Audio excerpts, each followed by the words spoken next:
парасат майданында ой жарыстырып, көркем сөздің сиқырын іздеген ардақты тыңдарман. Біздің ұстазымыз Бажекеев Құрмет Қанатұлының ой тастауымен алғашқы подкастымыздың шығарылымына қош келдіңіздер. Бүгін біз қазақ әдебиетінің көрнекті өкілі Төлен Әбдікұлының «Тұғыр мен ғұмыр» повесін талқылайтын боламыз. Біздің «Тұғыр мен ғұмыр» повесіне адам тағдыры мен рухани құндылықтар жайлы өз пікірін білдіруге қонағымыз келіп отыр. Университетіміздің магистранты, Қасым Кітап баспасының корректоры Айдана Балтабай. Қош келдіңіз. Қош көрдік, шақырғандарыңызға рахмет. Бүгін мінекей біз Төлен Әбдіктің «Тұғыр мен ғұмыр» шығармасын талдағалы жатыр екенбіз. Жалпы шығарманың негізінде бастаған кезде оның кейіпкерлерінің атауына, шығарманың атауына ерекше мән беру керек. Осы тұста біз «Тұғыр мен ғұмыр» деп не себепті аталды дегенге мән берсек, жалпы тұғыр деген мағына өзі тірек, ескерткіш дегенді білдіреді екен. Осында не нәрсеге ескерткіш, яғни бұл дегеніміз басты кейіпкер батырға тірідей уақытында қойылған ескерткіш екен.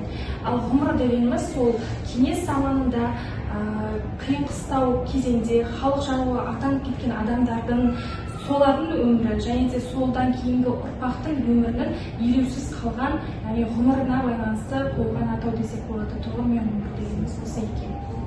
Дұрыс айтасыз. Ендеше біз оқырманымызға осы шығарманың қысқаша мазмұнымен таныстырып өтейік.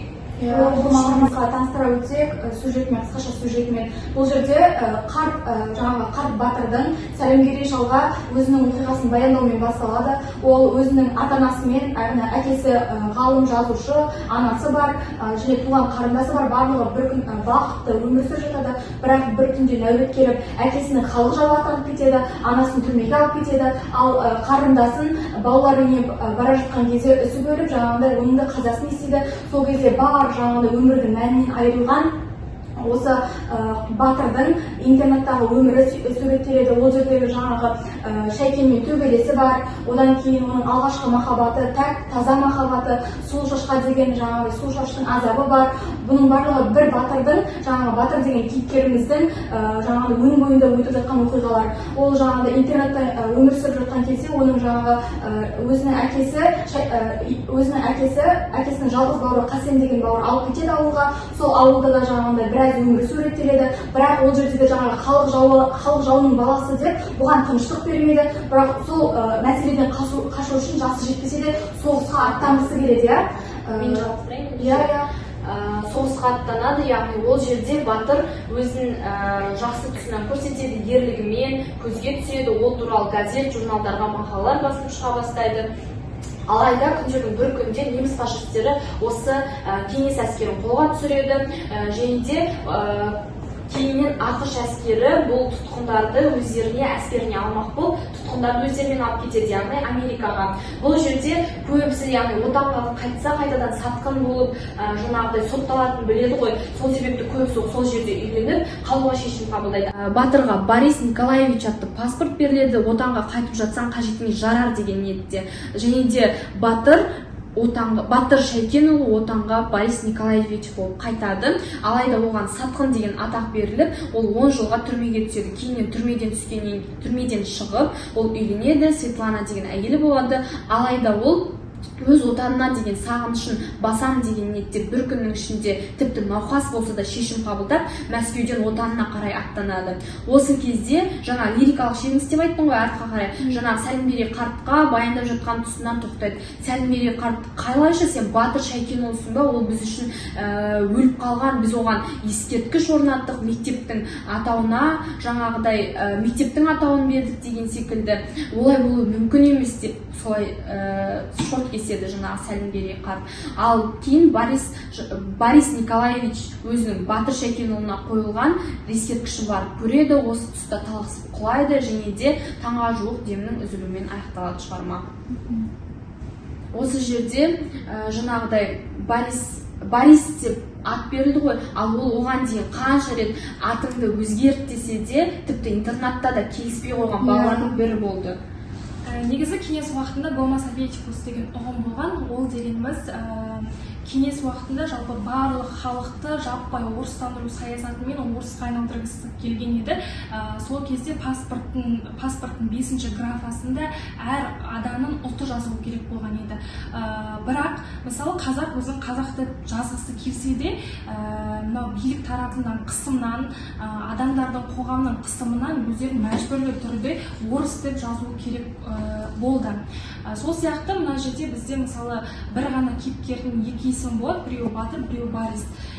Батыр деп ол қазақтардың ортасында өмір сүріп жатқан кезде батыр мінезімен батыр болып жүрген болса, ол кейін өзінің есімін мәжбүрлі түрде ол да Борис деп ұлтын мүлде басқа ұлт деп көрсетуге мәжбүр болады. Өйткені оған мынау қайтып келген кезде халық жауы деген атағы беріле ме деген бір қорқыныш сезіміне болады десек болады. Басталады. Шығарма жалпы алғанда 1980 жылы күз мезгілінде басталады. Яғни Жеңіс ауылына кешкісін автобус тоқтайды. Ол автобустан бас кейіпкер Батыр түседі. Оның яғни үстіне киіп келген сұр плашы, басына киген сұр қалпағы және де әлдебір келген қара сұр егде кісі деп сипаттайды. Енді неге осы сұр түс? Қазақ халқында бұл сұр түс нені білдіреді? Сұр түс жалпы қазақ халқының дүниетанымында табиғат пен тағдырдың тоғысуынан туындаған, осы кейіпкердің иығына арқалаған ауыр жүгін, оның ішкі жан дүниесіндегі мұңы мен қайғысын, барлық ауыр қасіретін білдіретін нышан болып тұр десек болады. Неліктен Батыр шығармада Жеңіс ауылына келеді? Бұл Батырдың жеңісі ме, әлде кеңестік өкіметтің жеңісі ме? Қалай ойлайсыздар? Негізі осы тұста Жеңіс ауыл деген атаудың өзіне мән беру керек. Ол жерде бұрын сонда шығармада айтылғаны бойынша ауылдың атауы Ақшоқы болған. Ақшоқы деген өзінің мағынасында ол бұрынғы қазақтың сөзі, таудың биік шыңын, жетістіктің шыңын білдіретін сөз екен. Сол яғни қазақтық таныммен келе жатқан атау бір мезетте ол Жеңіс ауылы деп өзгеріп кеткен екен. Ол мынау кеңестің жеңісінен 9 мамырдан кейінгі өзгерген атау десек болады. Ал мен осы тұғыр мен ғұмыр шығармасын нарратологиялық тұрғыдан зерттеп талдадым. Енді осы тұрғыда өз ойымды қосатын болсам, жалпы нарратология екі түрге бөлінеді. Ол біріншісі автор жаңағы көркем шығарманың ішінде өзі кейіпкер болса, ал екінші түрі көркем шығармада түп қатысы жоқ, баяндаушы ретінде ғана. Ал бұл жерде жалпы баяндайтын үшінші жақта бәрін білуші нарратор ретінде баяндалады. Яғни сол Батырдың ішкі жан дүниесін, кекесін, мысқыл арқылы өзінің жан дүниесін сипаттап береді екен. Көркем шығармада мысал келтіретін болса, ол жаңа айтып өттім ғой, ата-анасынан айырылды, қарындасынан айырылды, сол кезде сипаттайды. Ол осы сәттен кейін ешнәрсе естімегендей армансыз бір жылап алды дейді. Өзі жалпы барлығынан айырылды, өзі барлығынан 12 жаста ол қалай армансыз жылайды деп жаңағы автор бұл жерде мысқылмен беріп отырғандай. Екіншісі, тағы да бір мысқылға мысал келтіретін болса, шығармада ол жаңағыдай неміс әскерлері мен қазақ әскерлерін салыстыра өтеді айтпақшы. Сол кезде жаңағындай менің сүйікті отанымның әскерлері мені әкетіп бара жатыр дейді. Бірақ бұл шығармада оның жауынгерлердің қатыгездігін сипаттайды. Қазақ жауынгерлері немістерден де өтіп кеткен секілді деп, жаңағындай өзінің отаны шынымен сүйікті ме, не болмаса жаңағындай бұған қаһарын төккен қаһарлы отан ба дегенде мысқылмен тағы да суреттеп өтеді екен. Және де тағы бір дерек келтіретін болса, Төлен Әбдік бұл соғыс уақытында өмір сүрген жазушы ретінде, яғни сол соғысқа өзінің жасырын нарративтік көзқарасын жаңағындай ойын білдіргісі келген секілді. Және де шығарма басында Төлен Әбдіктің өзі үйінің жалғыз баласы әрі спортқа бейім болған, сондықтан шығарманың басындағы Батыр бұл Төлен Әбдіктің өзі деп ойлаймын. Осы ойыма сіздер келісесіздер. Өзі де 1942 жылдың келген соғыс жылдарында. Пікіріңізбен енді шығарманы психологиялық тұрғыдан талдасақ, психологиялық тұрғыдан демекші осы Зигмунд Фрейдтің де осы 3 тұлғалық деңгейі бар емес пе? Сол тұрғыдан қарайтын болсақ, жаңағы қазіргі таңда сонағада детская травма деп жатыр ғой, барлығы осы әлеуметтік желіде. Оның ең алған травмасы бейғам балалық шағында бақытты балалық шағында ең алдымен 12 жасында НКВД қызметкерлерінің әкесін тұтқынға әкетуі, осы сәттен бастап оның өмірінің астан кестен шықты емес пе?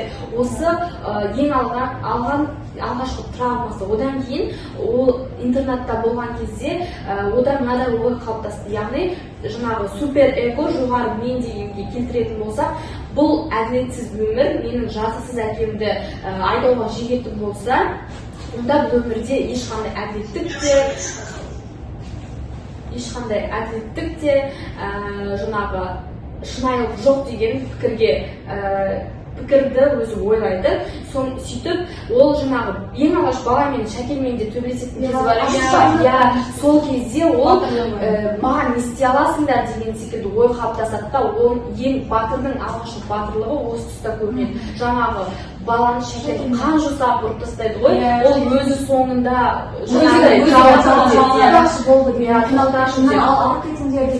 сол соңына дейін күресіп, жаңағы эгосы сол супер эгоға жетті деп өзімізді қарайды. Тамаша болды.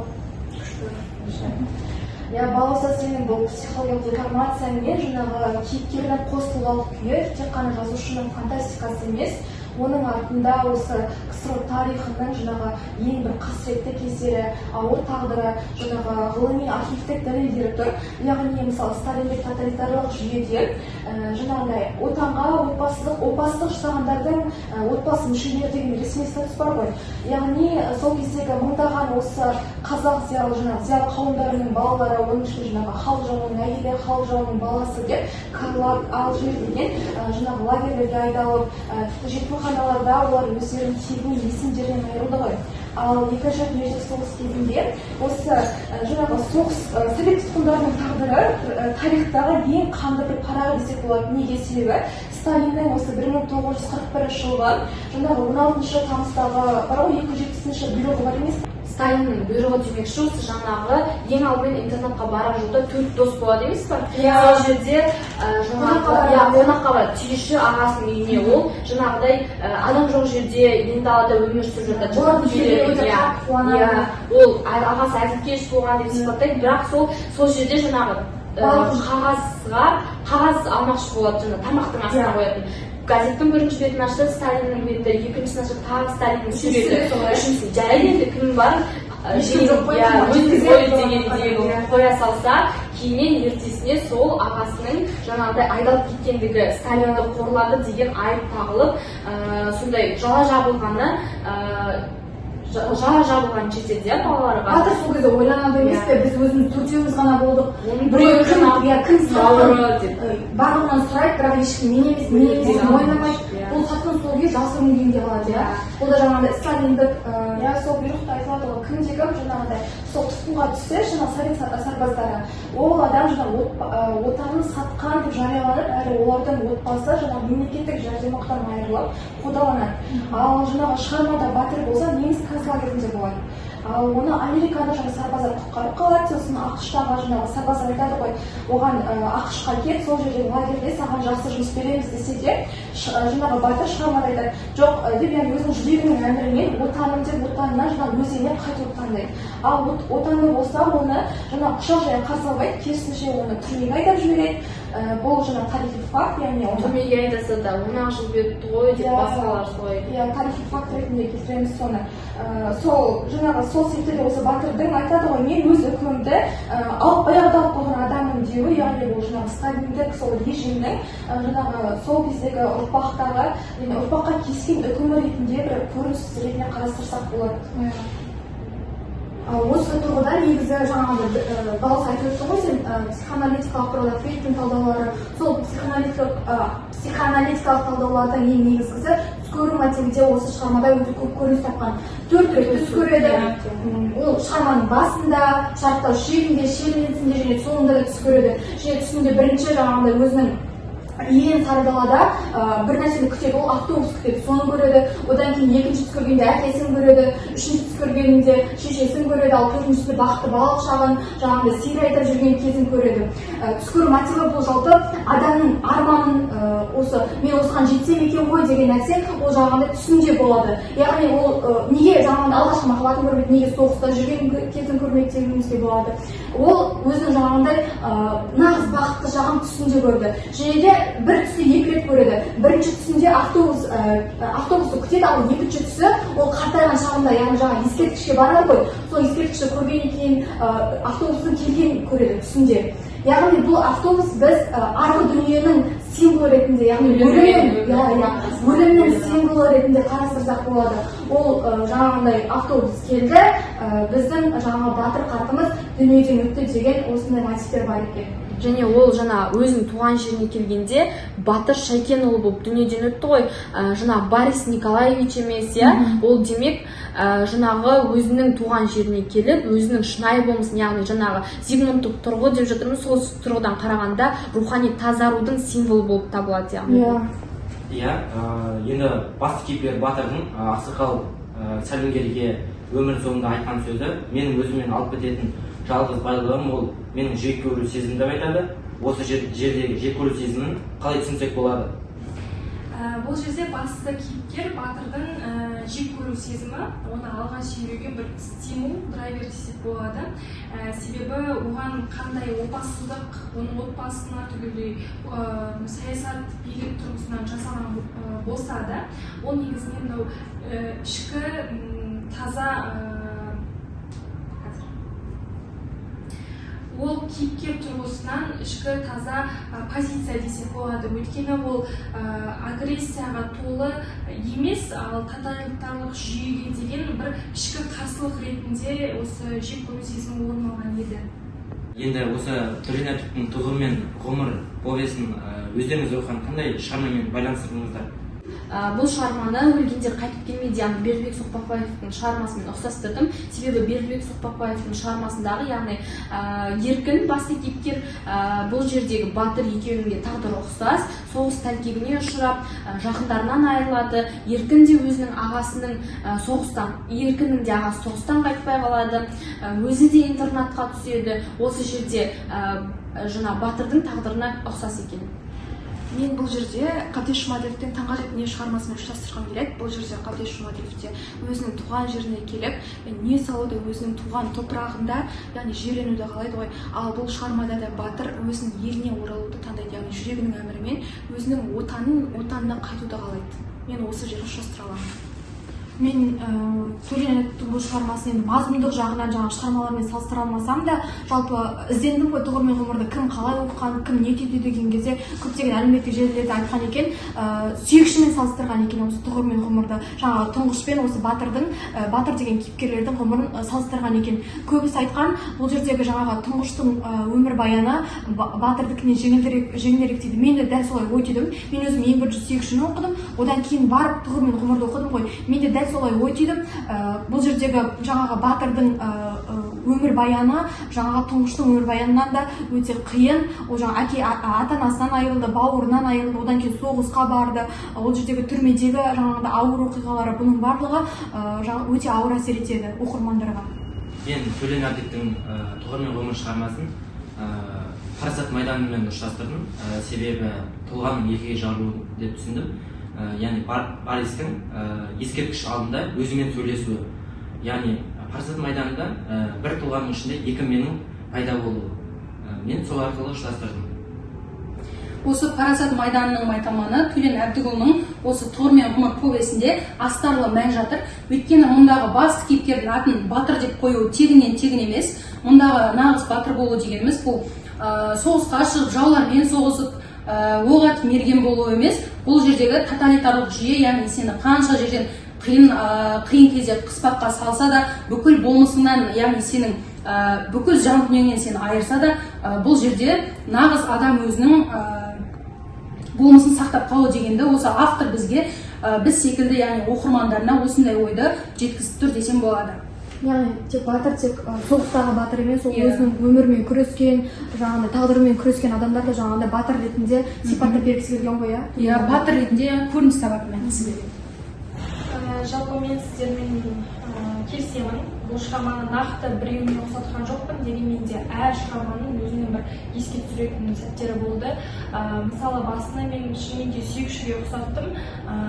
Бір адамның толықтай өмірге келуінен өмірден өтуіне дейінгі кезеңнің өмірінің соңына дейін бақыттың не екенін ұғына алмаған адам туралы шығарманың өзінде жалпы өте көптеген мәселелер қамтылған. Мысалы қыз балаларға да байланысты айтылған, яғни бұл жерде биліктің істеп отырған дүниесінің әр адамға қалай әсер еткені нақты көрсетілген шығарма деп білемін.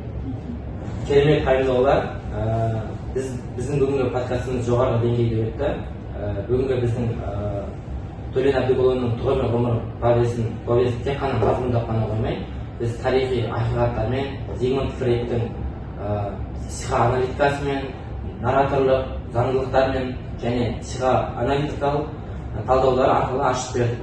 Біздің бүгінгі қонағымыз болған Айдана ханым, сізге үлкен рахмет, және де менің әріптестерім Олбосын, Балауса, Ақбота, Алла, сіздерге де көп рахметімді білдіремін. Өзекті жанға бір өлім емес, 1000 өлім дей тұра, бұл Бористің ит өлімі ме, әлде батырдың ерлік өлімі ме? Бұл сауалды өздеріңізге қалдырдық, ойлы оқырман. Келесі кездескенше сау болыңыздар. Құлағымда қазақша үн, жүрегімде қазақша мұң, көңілімде қазақша сыр, қиялымда қазақша жыр.